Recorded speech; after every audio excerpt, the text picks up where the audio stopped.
Good morning, everyone. Feel. Given that what we are doing here is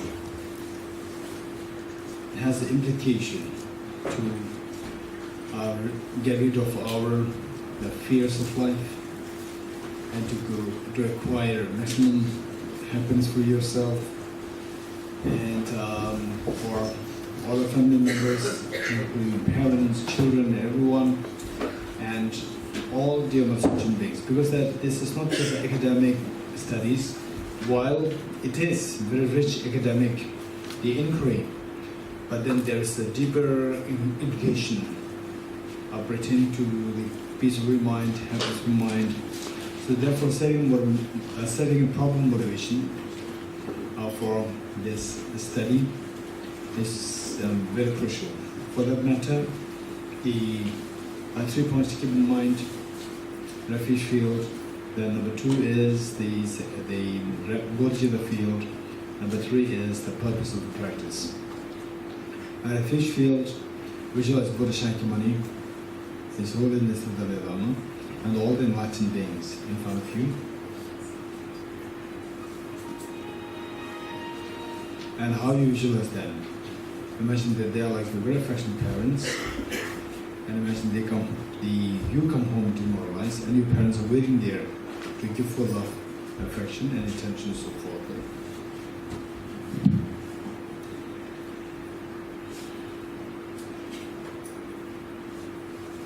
Number 2, Bodhiji the field. Visualize your 2 grandparents on the 2 sides, and all family members, including children, and all sentient beings, everyone here in Israel, everyone in the entire world, in the entire Milky Way galaxy, and the entire universe. And here you are like the mother, and all others are like children. And imagine they come home demoralized, and you are there to give full of affection, attention, and so forth. And the purpose of this practice, purpose of this class, is to activate the seed of perfection, the seed of perfection that exists within each one of us. No matter what religion that you're following, no matter what gender you belong to, no matter what the background in terms of ethnicity, we all are equal in having this perfect seed of perfection, which is also referred to as the Buddha nature. So that has to be activated.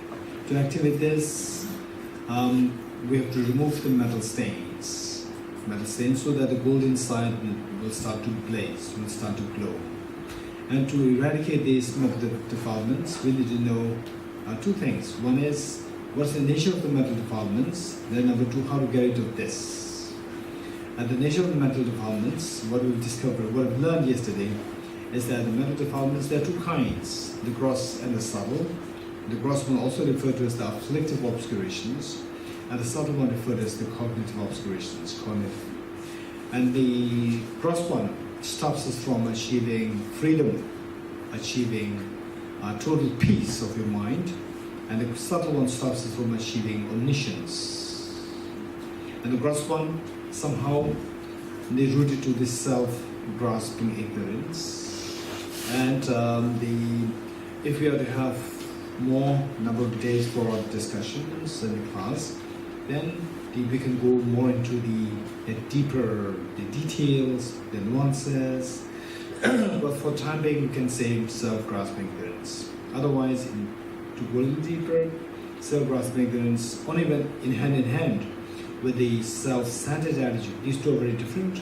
When these 2 things are together, only then the offshoots in the form of attachment, anger, jealousy, mental disturbance, irritation, and depression, stress, tension, anxiety, all these things arise because these 2 things, when they act together, then all these undesirable experiences are triggered. So, the point is that even though you have the self-centered attitude, but if the self-grasping ignorance is not there, then all these offshoots stop.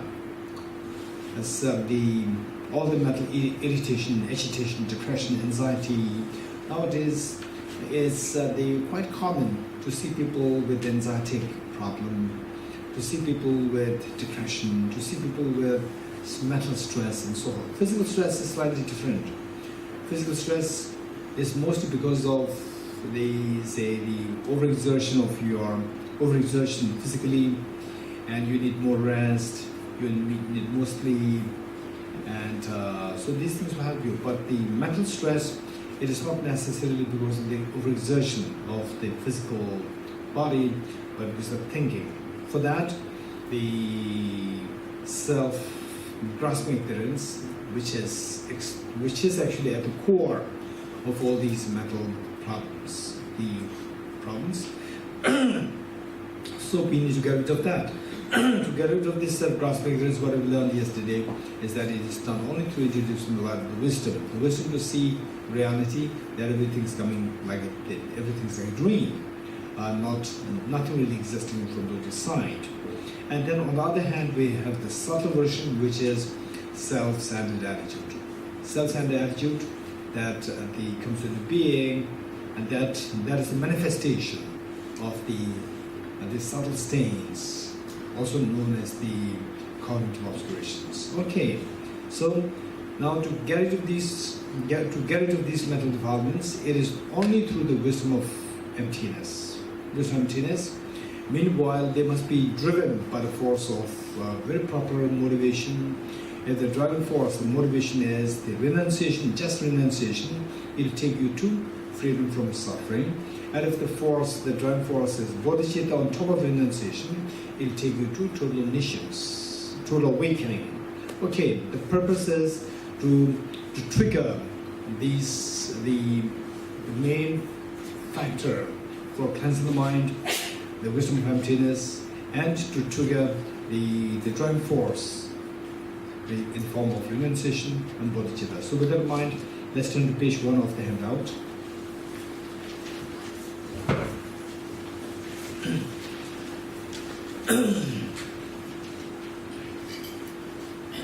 And tears by great compassion, you taught that Immaculate Dharma to dispel all perverted views. To you, the Buddha Gautama, I pay homage. And tears by great compassion, you taught that Immaculate Dharma to dispel all perverted views. To you, the Buddha Gautama, I pay homage. And tears by great compassion, you taught that Immaculate Dharma to dispel all perverted views. To you, the Buddha Gautama, I pay homage. I go for refuge until I'm enlightened to the Buddha, the Dharma, and the Sangha. By my accumulations of practice of giving and so forth, may I become a Buddha to benefit all sentient beings. I go for refuge until I'm enlightened to the Buddha, the Dharma, and the Sangha. By my accumulations of practice of giving and so forth, may I become a Buddha to benefit all sentient beings. I go for refuge until I'm enlightened to the Buddha, the Dharma, and the Sangha. By my accumulations of practice of giving and so forth, may I become a Buddha to benefit all sentient beings. Okay, next, the essence of dependent origination mantra. We'll recite with the tune, we'll recite this 3 times. And if possible, try to reflect on meanings. Om ye dharma hetu prabhava hetum teshan tathagato yavatat Desham chayo nirodha evam vati mahashramanaye svaha. Om ye dharma hetu prabhava hetum deshan tathagato yavatat Desham chayo nirodha evamati mahashramanaye svaha. Om ye dharma hetu prabhava hetum deshan tathagato yavatat Desham chayo nirodha evam vati mahashramanaye svaha. The meaning of the mantra: all phenomena arise from cause causes. The causes are taught by the Tathagata, the cessation causes as well as taught by the great seer. Next, the professional wisdom mantra, Sutta Harsutra mantra. As we said, this is a very precious mantra, and particularly when you get a glimpse, when you get some clue, some glance of emptiness, you'll be fascinated. You'll realize that this is the fun gift that I can expect from this universe. This is the fun thing, very rationally that I can come to, not through the blind faith, only through rational reasoning. I can realize this, and this, if I can reinforce this experience with myself, all my fears will drop automatically. For example, we are bound to go through all problems. For example, this morning, I received a call from one of my friends in Germany, and she and her husband, her husband was going through a very severe problem, the terminal illness, cancer, and he's in so much agitation, irritation, and she's also feeling so weak, not knowing what to do, whether to go to the job, whether to attend to him, to take care of herself, just lost in confusion what to do, and all these things are happening. So these things are not just confined to one particular person. It can happen to any one of us at any time, right? That we have to admit, this is reality. And then some people, they don't want to talk about these things. Okay, so some people, they even have no clue that this is going to happen, can happen to the individual, to oneself, anytime. They don't have, they just live in the illusion of illusion of the heaven. That these things, oh, poor guy, he's happening, he's suffering, she's suffering. It's so like this will never happen to yourself. This is what we're very unwise. We should be very realistic. Anytime, anything can happen to us at any place, anywhere, right? So with this mind, now, okay, this is what is bound to happen. And there's no one who is under exception, including myself. It can happen even to me, tomorrow, today, day after tomorrow, next year. We never know. The point is, okay, these things are there. Is there any way out to this next question? Is there any way out? The question. Answer is yes. And say some people, most people, they go for shortcuts. They do for shortcuts. Some kind of way one doesn't have to put effort and expect some blessings coming from somewhere else. This is again very unwise. Very unwise. The Buddha made it very clear that you are the master of yourself. You are the master of yourself. Who else is there as your master? The one who pacifies one's mind and reaches to the liberation. This is wise. This is what the Buddha indicated so clearly. And with this, there is a way out. There is a way out. Guaranteed there is a way out. And it's not necessary that only those who are intelligent people, they can get this experience of emptiness, and others, you cannot get it. This is not true. This is not true. And you may come across some teachers, some people who say, oh, emptiness is a very complicated topic, it's very difficult, may give the impression that you cannot really do it. And this is not true. I'm again saying this. Provided you put effort, you will get it. And it's not necessary that effort means that you have to spend, say, the 10 years, 20 years, go to a seclusion in a monastery. Not necessary.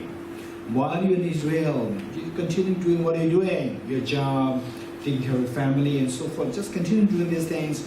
Meanwhile, say, allocate like, say, 1% of your time, or if possible, 5% of your time on a study, reflection, once in a while, say, visiting His Holiness the Dalai Lama's website, and then see what, where His Holiness is giving teachings, and all these teachings available online. So once in a while, it's not that every day you have to listen to this, that's not necessary.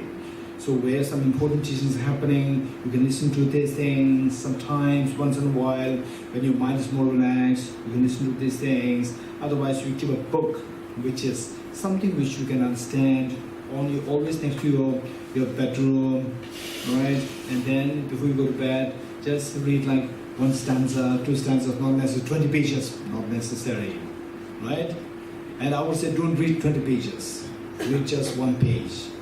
If one page is very difficult for you, read one stanza and finish your job done for that day, right? Like this, then you believe it or not, you'll grow. Believe it or not, over time you'll grow. Find the growth is required. Find the growth is important. It's not necessary that either you grow fantastically in 2 days or you don't grow at all, right? These are not only two options. We all can grow. We should be very realistic, right?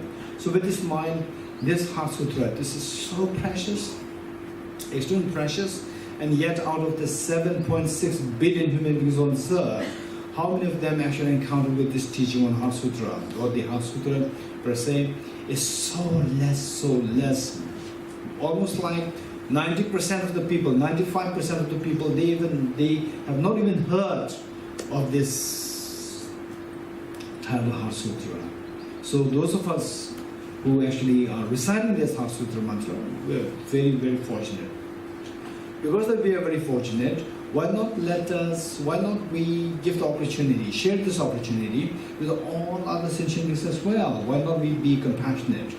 Say by including your two parents, including all the family members, including your children, and then including everyone in Israel, everyone in the world, in the Milky Way galaxy, and the entire universe. Just include everyone there, and imagine that the Buddha Shakyamuni so kindly, so affectionately, so compassionately exalts us thus.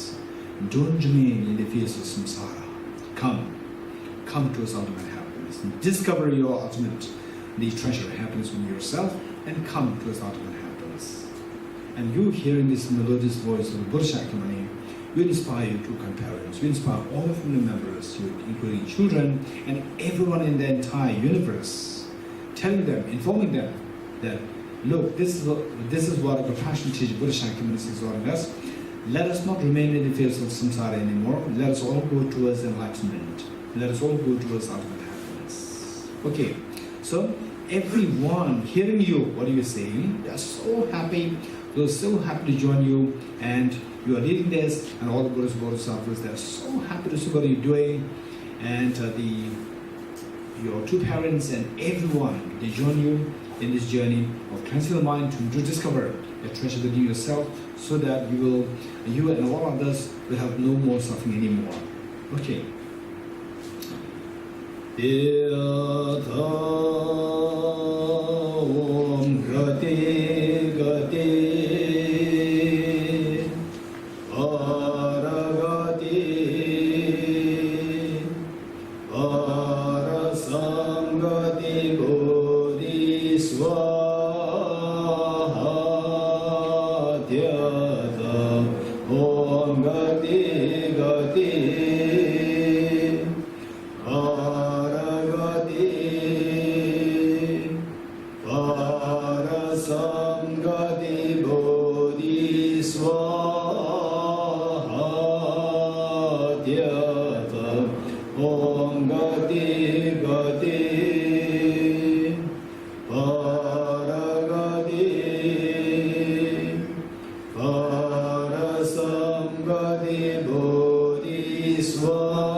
Okay, before 5 minutes meditation, we'll do the quick physical exercise.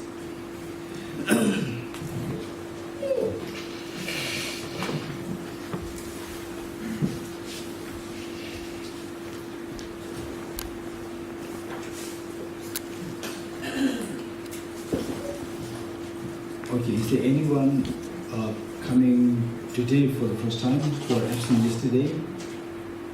1, 2, 3, 4. Oh, many. Okay.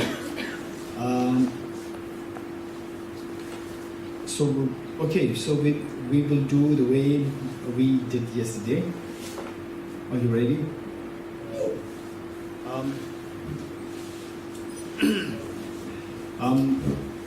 At home, once you know this, no need for you to stretch your arms like this. All these you do directly.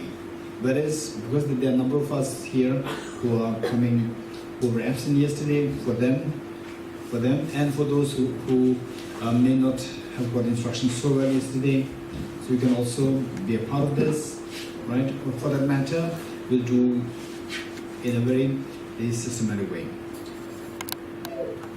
Okay, ready? Okay. Put your thumbs in. Fold the thumbs with the fingers, upside down. Put your knees straight. Okay. Straight on your knees, straight on your knees. Okay, pull. Then towards your left side, throw, and the right fist under the armpit, left armpit, and release the first finger. And with the hand side of the first finger, block your right nostril. Breathe 3 times deeply.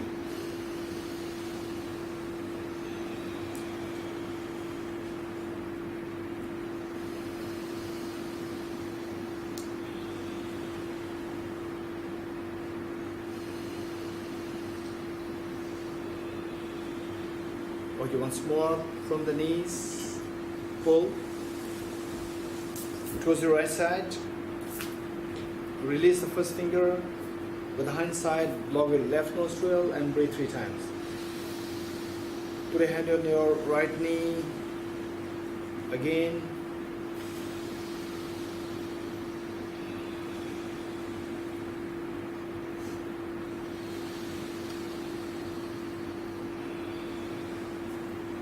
Okay, again, on your 2 knees, breathe through both nostrils.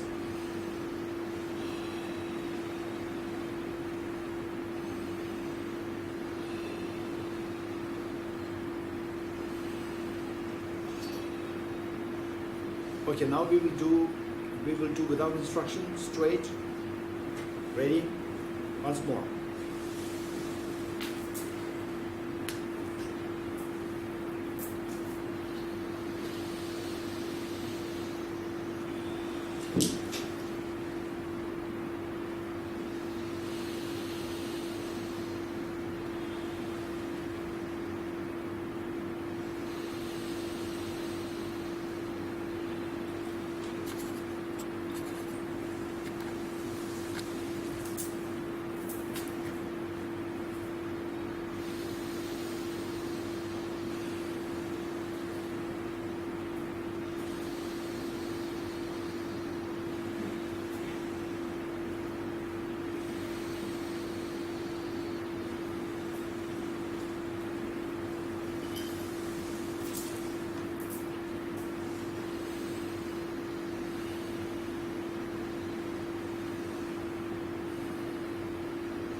Okay, good.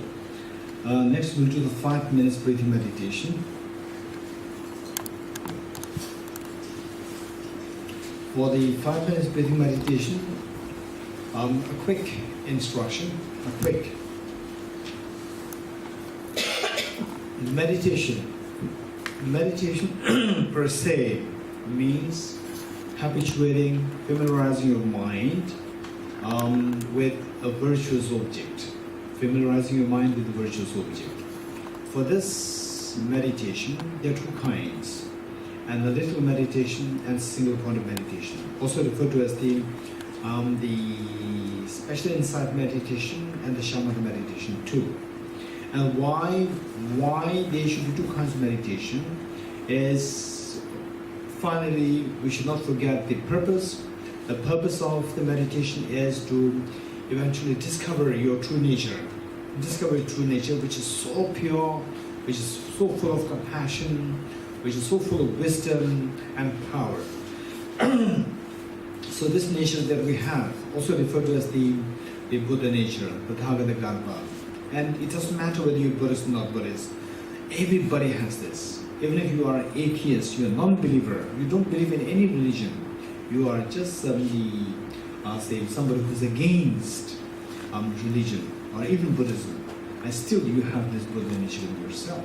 Everybody has this. Okay, so with this, if you discover this true nature within yourself, you're free from all your miseries, you're free from all anxieties, and your happiness that you're seeking becomes infinite. In other words, no suffering, no fear anymore, and your happiness reaches to infinity. So this is the seed within you. That's what every one of us, we have it. Yet why it is not coming out is because that is mixed with the metal defilements. Like the gold, when mixed with the soil, the gold doesn't glow. Although the nature of the gold is to glow, but as long as it is mixed with the soil, it doesn't glow. So how to make it come out is by separating gold from the dirt. Likewise, how to make this Buddha nature come out is by separating this Buddha nature from the metal dirt. How to do that? Knowing that the metal dirt, somehow they're connected, they are somehow related to the self-grasping ignorance.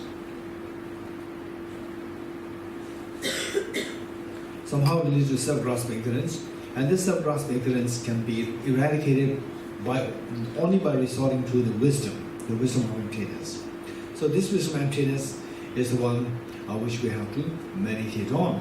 And this wisdom of emptiness must be very bright, extremely sharp, and extremely stable. So it should have two qualities. One is the sharpness, and the other one is the sharpness or the brightness, and the other one is the stability or the steadiness of the wisdom. So the sharpness is given rise to by sharpening it. What helps you to sharpen this wisdom is by the analytical meditation. The more you do the analysis, the more sharp you become. And then the stability is given rise to by this single point of meditation. So what do we do now? 5 minutes. This is for in lieu of the single point meditation to build the stability of your wisdom. So for that matter, 4 points to keep in mind. 4 points pertaining to the single point of meditation. What are they? Body posture, number 2. Focal point, number 3. Identifying the errors of meditation, number 4. Applying the remedies to overcome the errors. 4 points. Okay, body posture, focal point, identifying. Okay, body posture, number 1. Number 2, focal point. Focal point meaning what are you going to meditate on? What is the object of meditation? Number 2. Number 3, identifying the errors of meditation. Identifying the mistakes, errors of meditation. Then finally, applying the remedies to overcome the errors. Applying the remedies. What remedies you're going to apply in order to overcome the mistakes? Okay, 4. Number 1, body posture. Sitting cross-legged if possible. This is very helpful. If not, don't worry. What is important is the body must be upright. Body must be upright yet flexible. Body must be upright and yet flexible. This is very important. Okay, then we had tilted forward a little bit, and the number 2 very important part is your eyes not closed. Eyes not closed, eyes half open, 4 to 5 degrees counts down and ignore. Okay. Then breathe naturally, and the tip of the tongue should touch the upper palate to avoid excessive accumulation of saliva in the mouth, and teeth and the lips, keep them in the natural pose, and breathe naturally. And your right hand on the left hand, and the tips of 2 thumbs joining, forming a triangle. Place the 2 hands on your laps in restful state. Okay, this is your body posture. What is number 2? Focal point. What are you going to meditate on? We're going to meditate on a tiny dot. So in fact, this meditation, there's so many kinds. And some people, they choose the Buddha image in front of you. Some people, they chose the breath. Some people, they chose the mind. Some people they chose the flame. Some people they chose the internal, they say the letters, syllables, letters inside a body.